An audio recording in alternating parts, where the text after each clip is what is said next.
Hi everybody, welcome back to another lesson in my Czerny's Opus 599 for solo learners course. In this video we're going to learn number 31.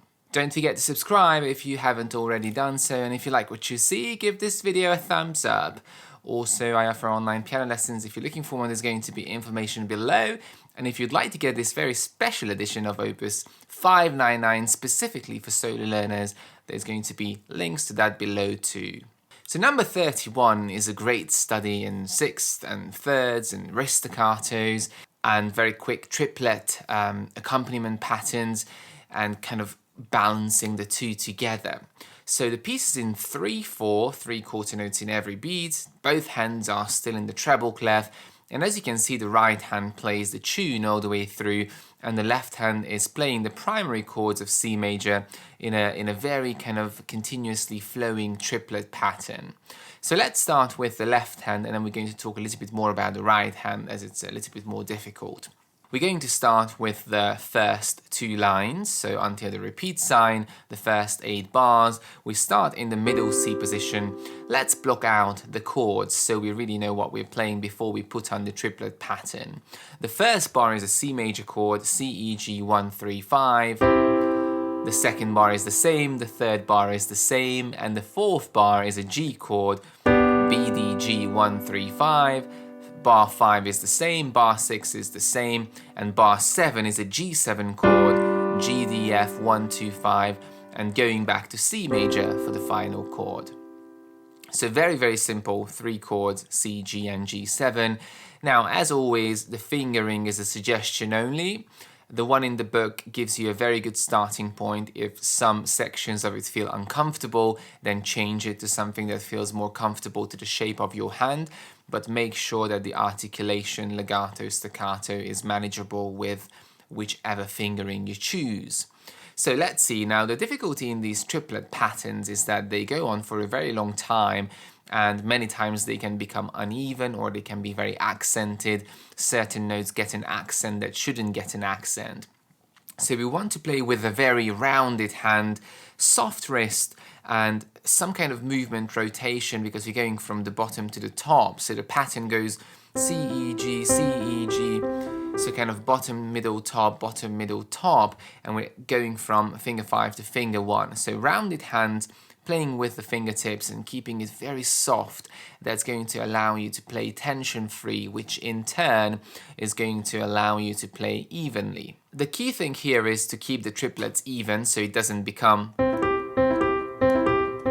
where you put a break or a rest between each group. So it's 1, 2, 3, 1, 2, 3, 1, 2, 3. Every note is perfectly equal and there's no gap or rest between any of the notes from the beginning of the piece until the end. So the left hand is almost like a river that carries the melody, which is the ship. So let's start. Going very nice and smooth. 1, 2, 3, 1, 2, 3, 1, 2, 3, 1, 2, 3, bar 5, 6, G7, and that's the first 2 lines, and we get to the repeat sign, so we finish on a quarter note or a crotchet. Now obviously these triplets all fall into one beat, so we've got 3 quarter note beats or crotchet beats and 3 quaver or 8th note triplets fit into one beat. Another thing apart from the unevenness in the speed could be unevenness in sound. So where the thumb gets very strong or even the middle finger can get very strong, and that's the left hand. Now let's go on to the right hand. We've got these big intervals, these sixes. So E to C is a 6, and then G to E is a 6, and then we've got some thirds. And then we also have a combination of staccato and legato articulation. So not just quite stretchy, but also making sure that the articulation is correct. And when you play double notes, remember they need to go down together. So if it sounds like this, that's not correct. It has to go down almost like one sound, actually one sound. Now when we play these double notes staccato, they need to be wrist staccatos because the wrist is kind of moving up and down. Hope you can see that on the camera. So the hand is not really bouncing up and down in this case because we've got two notes.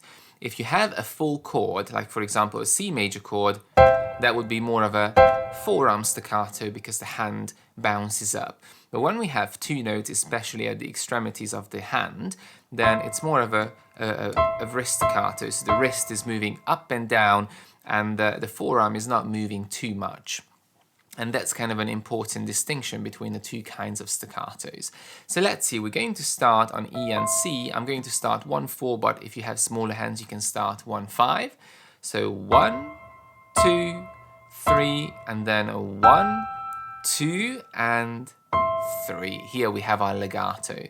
So G, E, holding it, lift up the 1, hold the 5 down, and connect 1-4. So the two notes are smooth, connected legato. Now this could be very difficult for someone who has small hands. In that case, you can move your hand as smoothly as you can. Even though you lift it up, you can do it as legato as you can, physically possible for you. But if you have bigger hands and you can reach, then 1-5 and 1-4, or 2-5, 1-4, whichever feels more comfortable. Let's go on. 1, 2, 3, and another legato. 1, 2, 3. 1, lift up the 1, and 1, 3 connected. Bar 5, F and D. So another 6. 1, 2, 3, and 3, 5 on the D, F. 1, 2, 3, and 1, 2, 3, 1, 2, 3. So G, B, and then B, D, G, an inversion, and finishing on the C. Now, when we put it together, the difficulty obviously comes from one hand being staccato and the other hand being legato. So you have to make sure that the hands can coordinate these articulations. Let's see the first two bars. If you can do that, the rest is going to be the same. So we're going to do this bounce and keeping the left hand very connected. So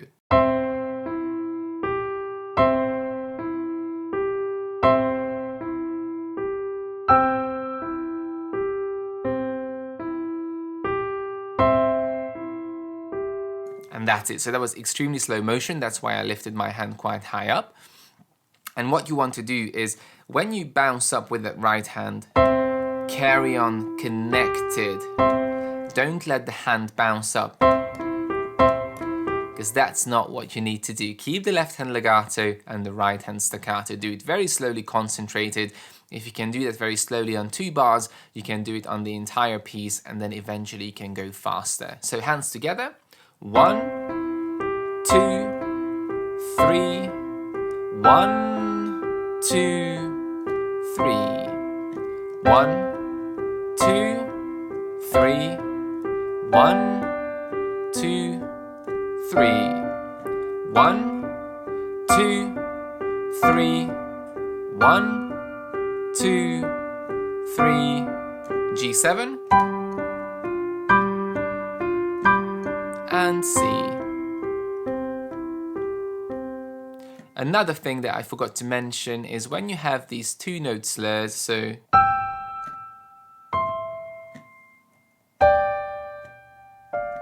it's always strong, light, strong, light.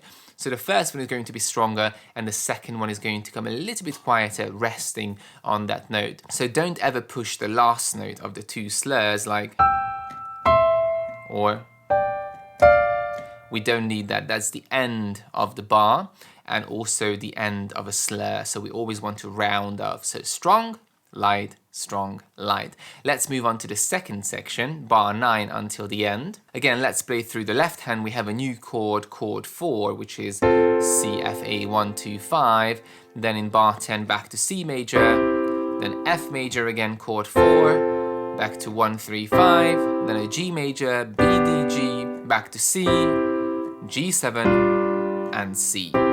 So 1, 2, 3, 1, 2, 3. 1, 2, 3, 1, 2, 3. G. Back to C. G7, and back to C. And again, keeping that rounded fluid motion in the left hand. If tension starts to build up or you hear unevenness, stop and try to see how you can fix your hand shape and counting to make it more even and more comfortable. Right hand starts 1-3 on the FA, and we're going to do an interesting fingering here. 1-3, 2-4, 1-3. So instead of doing 1-3, 3-5, we're going to do 1-3, 2-4, 1-3. So let's go. 1, 2, 3, 2, 4, 1, 2. Lift up the 2 and connect. 1, 3. Back to the F. 1, 2, 3. And now we have a 7th chord, F, G, D. 1, 2, 3, G, E. 1, 2. Lift up the 4, hold down the 1, connect to the E, G. And now staccato, 1, 2, 3, 1, 2, 3. And that's the right hand. Hands together. 1, 2, 3, 1, 2, 3. 1, 2, 3, 1, 2, 3.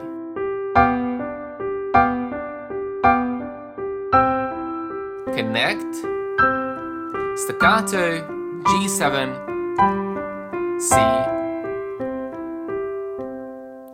and that's it. Now obviously with this piece again, speed is not your primary goal. Getting the articulation, the evenness and the slurs correct, that is your primary goal. If you can do that fluently from beginning to end, very slowly, you can start increasing the speed a little bit. Now there's no upper limit, but obviously it's a technical exercise, so you don't want to go extremely fast, but going a little bit quicker might give you a nice kind of vivace feel, so it's going to feel a little bit more upbeat and more fun to play.